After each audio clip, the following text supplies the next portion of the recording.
Alright, I'm 42 now, and I just want to recap the past year of health problems.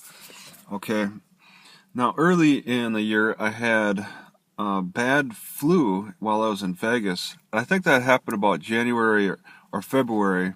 And it got to the point where I was feeling all kinds of pain, just achiness and all over, just terrible. And I puked, and I was thinking, if I had a gun, I would have shot myself. And magnets were helping. It took me a couple of days. I got heat packs, those little hand warmer heat packs, put it over my stomach, and then I started feeling relief. I was warmed up the area, and it took me a while to remember that heat would have helped, and that probably would have helped me a lot sooner. That lasted maybe a week or so. Okay. Um, then in Los Los Angeles, I had maybe about March or so, April. I had some food, packaged food. I think it was popcorn from a food bank, and it was just terrible. They told me I had to take everything, and I'm like, I don't want everything, and they're like, take it, or you're not gonna get anything. Dumbest policy for a food bank. But I took this, like, is it a popcorn or just some kind of a chip? I ate it and just had terrible. It was popcorn. It was popcorn for sure. Organic or whatever. It doesn't matter. It was in a bag and it had all these preservatives on it, make it really tasty. It was a really tasty popcorn. Terrible diarrhea afterward. I nearly pooped my pants, but I had my pants down at the time and it just squirted as I was standing. It was an awful experience. Okay. And then pain in my intestines for like a week afterward is just kind of slowly declining as whatever that chemical was working on my system. All right. And that happened again a few months later when I had another popcorn bag and ate it. Popcorn in a bag, just my intestines hurt for like a week, and it went from up to an intense pain, and then over the next few days it declines. But it was hard to find any comfort in any position, and I still have no idea what chemical in them bagged. It's happened with chips and stuff, and it's not clear what chemical is causing it, because it's a chemical for sure. I can have popcorn outside of the bagged popcorn, just popcorn by itself I can eat with no problems. Well, okay, I was about to say I have no other pain in my intestines, with nothing else except the fish oil. I learned the hard way that the fish oil has problems. I had similar pains in my gut. It just pain, ache, all the whole gut just went up, and the pain went up, and then gradually went down as a few days passed by. Just crippling pain, and I'm sure that was from the fish oil.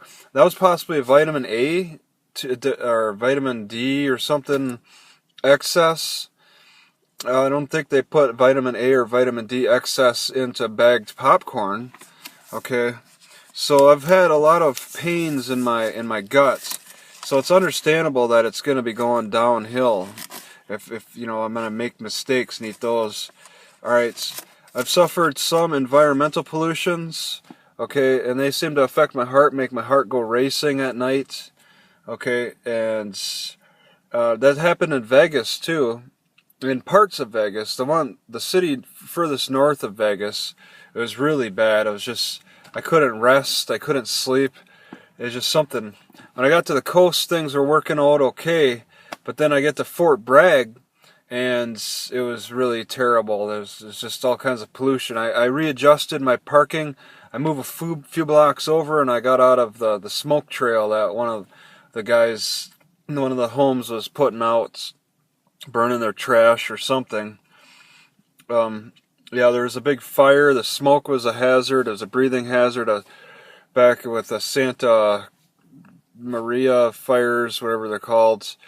A lot of smoke in the air. That was affecting my breathing.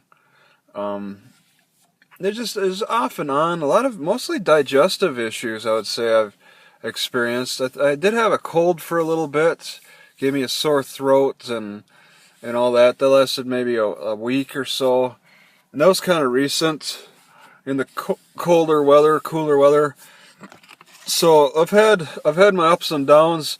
For exercise, I've been just walking and bicycling a lot throughout this past year, but I've been able to ramp up different exercises as I figure out how I can do more exercises in my car now. It's my only. I spend so much time in my car. I've been thinking about ways I can work different muscles to keep the energy flow going. Taking various herbs and stuff. I can't really say I've remember any bad interactions with herbs. Okay, well, sort of.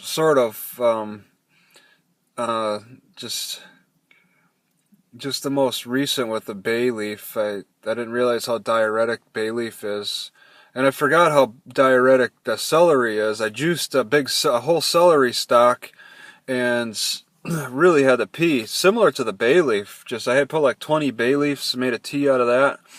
Whole stalk of celery.